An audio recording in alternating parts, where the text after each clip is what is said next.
The Marvel Cinematic Universe has been on a steep downward trajectory ever since Endgame.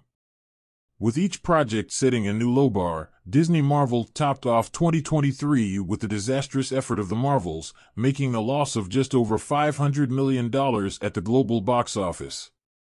Projects have been delayed, backstage issues have caused the entirety of Daredevil, Born Again to be rewritten from the ground up, and spin-off shows have either been quietly shelved or pushed back to 2025 and beyond. That, however, is not the case with Echo.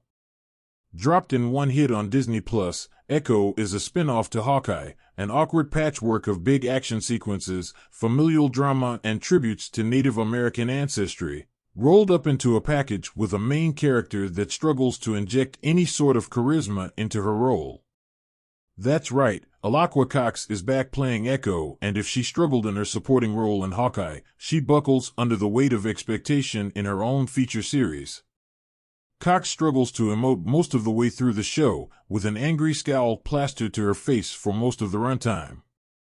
The trouble is, there's just not much to this character. Sure, she's after revenge, but beyond that, she's a blank slate.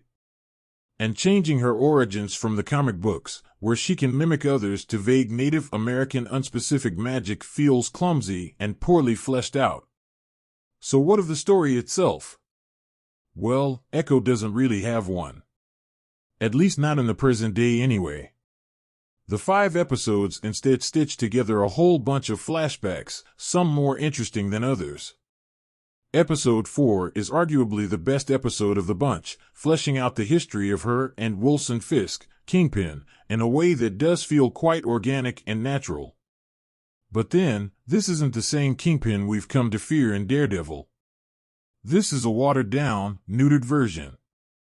A Kingpin who carries a picnic basket to eat dinner and struggles to control his emotions, and an empire that seems to function absolutely fine without him.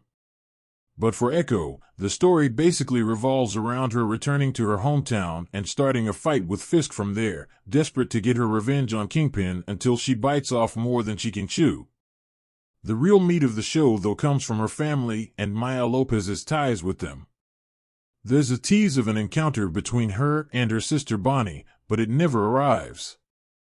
Likewise, we get one conversation with her grandmother Chula, which is actually pretty good, but then none of these people are fleshed out in a way to make you really care about them and understand what their drive and motivations are in life. And for Maya, a lot has been said about the fight sequences in Echo, with the words badass, gritty, and grounded thrown around a lot.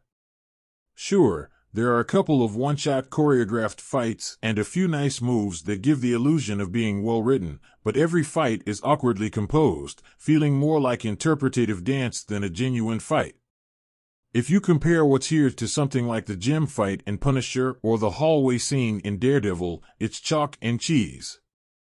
The fight in Episode 1 between Echo and Daredevil, for example, is one of the worst choreographed fights in the Marvel Cinematic Universe by a long shot.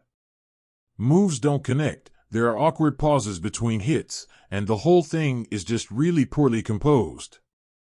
Beyond the nod to Native American roots and a couple of standout segments, Echo is an epitome of where we are with the Marvel Universe right now. Many are likely to applaud this for being gritty and grounded, when in reality that low bar, which is through the floor right now, has been raised a notch with a few scenes that are likely to wow fans absolutely desperate for anything better than what we've had before. And the irony is, Echo is still boring. For long stretches of the show, Echo's pacing is atrocious. Even with 30-minute chapters, the show really struggles to fill its runtime up with anything other than bland filler. And unfortunately, that's all Echo is. This will undoubtedly impress those after anything better than Secret Invasion, but structurally, Echo is a complete mess. The story is bad, the choreography is poor, the characters are one-note, and there's barely any noteworthy themes beyond a tribute to Native American tribes. Echo is easily one of the worst shows of the year, and it sets a low bar that few are likely to hit anytime soon.